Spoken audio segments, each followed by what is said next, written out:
Pada suatu masa, hiduplah seorang wanita yang sangat terkenal dan cantik bernama Amarpali. Dia sangat cantik sehingga kereta emas selalu berada di gerbang istananya. Bahkan raja-raja besar harus menunggu untuk bertemu dengannya.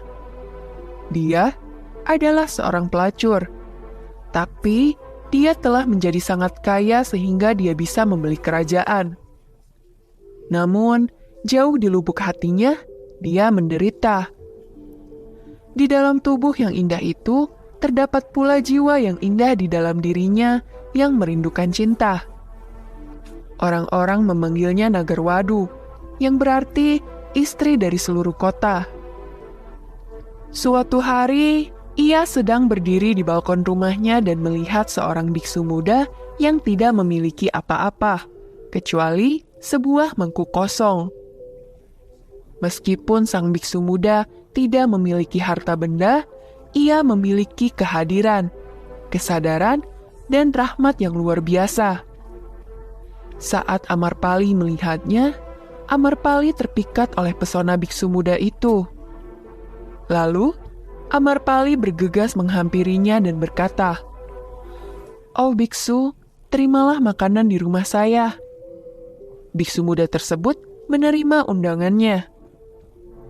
Setelah menyajikan makanan kepadanya, Amarpali berkata, "Setelah 3 hari, musim hujan akan dimulai, dan saya mengundang Anda untuk tinggal di rumah saya selama 4 bulan. Para biksu Buddha tidak berpindah tempat selama 4 bulan selama musim hujan. Selama 4 bulan itu, mereka tinggal di satu tempat. Selama 8 bulan, mereka terus berpindah-pindah. Biasanya, mereka tidak bisa tinggal lebih dari 3 hari di satu tempat."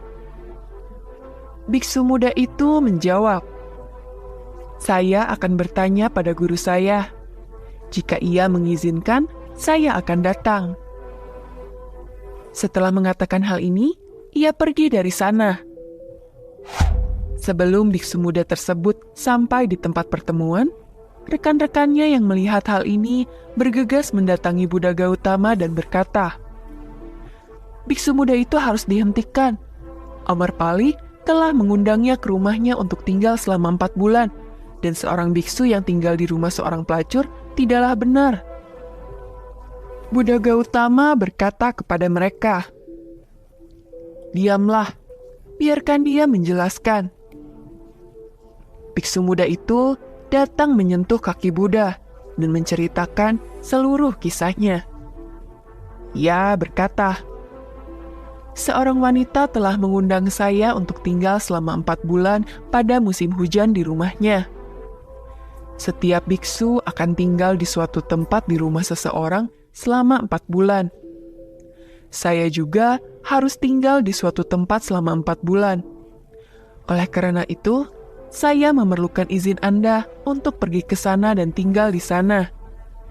Saya akan pergi hanya jika Anda mengizinkan." Buddha Gautama menatap matanya dan berkata, "Kamu boleh tinggal di sana." Hal ini sangat-sangat mengejutkan bagi para biksu lainnya. Ribuan biksu yang ada di sana tidak percaya bahwa Buddha Gautama mengizinkan seorang biksu untuk tinggal di rumah seorang pelacur. Seorang biksu tua berdiri dan berkata, "Ini tidak benar. Biksu muda ini menyembunyikan fakta. Dia mengatakan seorang wanita, tetapi pada kenyataannya, Amarpali telah mengundangnya. Dia bukan seorang wanita, dia adalah seorang pelacur." Buddha Gautama berkata, "Saya tahu, dan karena dia tidak menggunakan kata pelacur, saya mengizinkannya untuk tinggal di sana. Dia sangat menghormatinya." Setelah 3 hari, biksu muda tersebut pergi untuk tinggal bersama Amarpali, dan biksu-biksu lainnya mulai bergosip lagi. Buddha Gautama berkata kepada mereka, "Kalian harus diam. 4 bulan akan berlalu, dan saya percaya pada biksu saya. Saya telah melihat ke dalam matanya, tidak ada hasrat birahi. Jika meditasi seorang biksu dalam, maka dia akan mengubah pelacur. Dan jika meditasinya tidak dalam, maka pelacur itu akan mengubah biksu. Sekarang yang menjadi pertanyaan antara meditasi dan ketertarikan fisik. Tunggu saja selama 4 bulan, kita akan tahu jawabannya. Meskipun demikian, para murid berpikir bahwa Buddha Gautama terlalu percaya. Biksu itu masih terlalu muda, dan Amarpali terlalu cantik. Buddha Gautama mengambil resiko yang tidak perlu.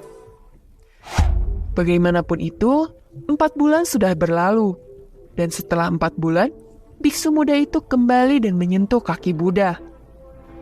Kemudian datanglah Amarpali. Ia menyentuh kaki Buddha dan berkata, "Saya telah mencoba yang terbaik untuk merayu biksu muda ini, tetapi semuanya sia-sia. Sebaliknya, dia meyakinkan saya dengan kesadaran bahwa kehidupan yang sesungguhnya adalah dengan mengetahui jati diri saya yang sebenarnya. Sekarang, saya ingin memberikan semua harta benda saya kepada komunitas biksu Anda." Dikatakan dalam cerita bahwa kemudian Amarpali menjadi salah satu biksu wanita yang tercerahkan di antara para murid Buddha Gautama. Jika kita melihat dalam hidup, kita akan menemukan bahwa untuk mengendalikan pikiran seksual yang muncul di dalam pikiran kita perlu menghilangkan hasrat seksual terlebih dahulu. Tetapi, alih-alih menghilangkan hasrat seksual, kita mulai memuaskan hasrat kita dengan memanjakannya. Karena kita tidak memiliki kendali atas pikiran kita. Itulah sebabnya, banyak orang, terutama anak muda yang belum menikah, mulai terlibat dalam kehidupan seks yang tidak alami, seperti masturbasi.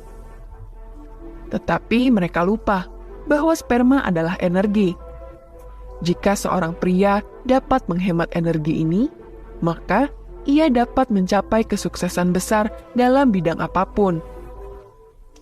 Hingga saat ini, banyak tokoh-tokoh besar dunia telah mencapai kejayaan dengan menghemat energi sperma, seperti Socrates, Napoleon Bonaparte, Isaac Newton, Nikola Tesla, dan lain-lain. Untuk menghemat sperma, kamu tidak perlu menekan hasrat seksualmu, tetapi hilangkanlah melalui meditasi dan pikiran yang baik. Ketika hasrat itu muncul, cukup amati pikiranmu. Selalu ingat bahwa kamu bukanlah pikiranmu. Jangan langsung bereaksi, cukup amati, dan perlahan-lahan pikiran itu pun akan hilang dengan sendirinya. Amankan energi spermamu dan keluarkanlah ketika sudah menikah dan hanya di saat akan memproduksi keturunan. So, let's take action. Salam bijak.